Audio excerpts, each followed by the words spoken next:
They're hungry.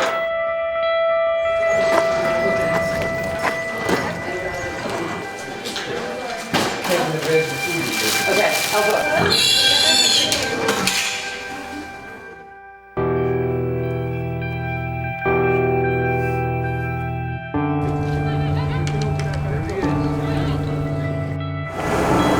This one's got a bloody nose and a cracked horn. And a what? A cracked horn. When we heard about the case, I actually was able to go out and see the farm from a distance, but also see some of the animals that were on the farm. And I really was shocked at the number of animals and the condition of the farm. The fencing was really run down. The animals were kind of like everywhere. A lot of trash everywhere, which is very dangerous for animals to be, surrounded by trash. They can get injured, they can get caught up in things. But when we got on the site, one of the things I think that was the most egregious of them all was the state of some of these animals. Because again, you're talking about very young animals, especially, who were they're just emaciated and clearly weak. When we saw the sheep, we had no idea with them how emaciated they were, because they are in wool that has not been shorn for a very long time. I'm guessing some of them for years. And the wool was very matted and wet and gross. But when we first got to the scene, we just kind of had to assess. The sheep and the cattle, the adult cattle, were way out. This is like a 300-acre property, so they were not visible at that time. We went through and kind of did a triage of who needed to go where. So the goat area, the goats were in all this fencing where they could just go anywhere, so rounding them up was very difficult because there was just no way to contain them. And then we went through the goats, and while we were loading up the goats, one collapsed immediately. And again, that was one of the ones that was severely anemic, and so was very, very weak. And that goat was put into our sprinter. So we had a whole group of them that went to Cornell the very first day. And that included, I think, 18, and of the 18, 7 of them ended up having to stay at Cornell to be treated.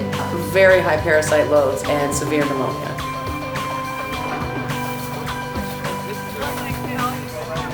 And by far, that was the most horrendous part of the whole case, was the pig barn. To know that those pigs were living in that kind of a situation, and then to see the mothers that had babies, and the two babies that we brought here with the mother, they had this like a tiny little island of hay for the babies to get off of feces that was everywhere, and it was like this liquidy, diarrhea type feces.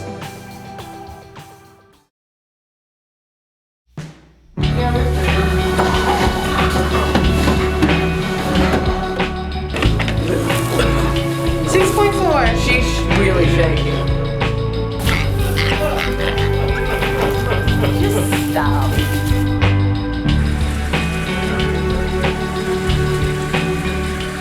The mother that we took home, she's a beautiful mother and very, very good mother, is extremely protective of her babies. And her babies were very, very sick. They had pneumonia, and we're guessing because she only had 2, that the others must have died. We also took in another pig who we're calling Mouse because he looks like a little mouse. He is a 3-legged pig. He's really, really very, very frightened of people. He did go down for his first belly rub this week, which is amazing. He's pretty thin, very thin, and his back right leg is deformed. He's going into Cornell this week to see if the leg is fixable or braceable, but he walks on 3 legs, so he's actually breaking down his other back leg as well. And again, he was living in so much muck. So when we went in to unload all of these pigs from their pens and put them on our trailers, we were sinking in feces up to our ankles. And we were dealing with pigs who were really, really frightened and freaked out and didn't know what to do. So to see them now like rooting in dirt and making nests out of straw, like they didn't have any straw, and pigs are huge nesters, is just so rewarding. After we got everybody home, it was probably around between 12:30 and 1 in the morning when we arrived back at Farm Sanctuary. We unloaded everybody. We started creating treatment charts and started medications on the piglets and the goats that needed meds and everybody that needed meds. We have such a group of amazing staff and volunteers who were able to go with us and make this rescue possible. We are so thankful that other sanctuaries were able to take some of these animals. And we are so incredibly thankful for all the support we have from our members, because if we didn't have our members, we couldn't rescue anybody. We couldn't rescue any of these babies who, as you can see, are starting to feel very safe. And that's how every animal should feel.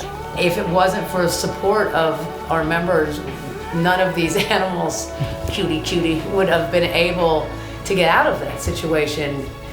Thank you for everything you do for Farm Sanctuary, from all of these scrawny little goats, and from the pigs, and from the cows, and from our staff.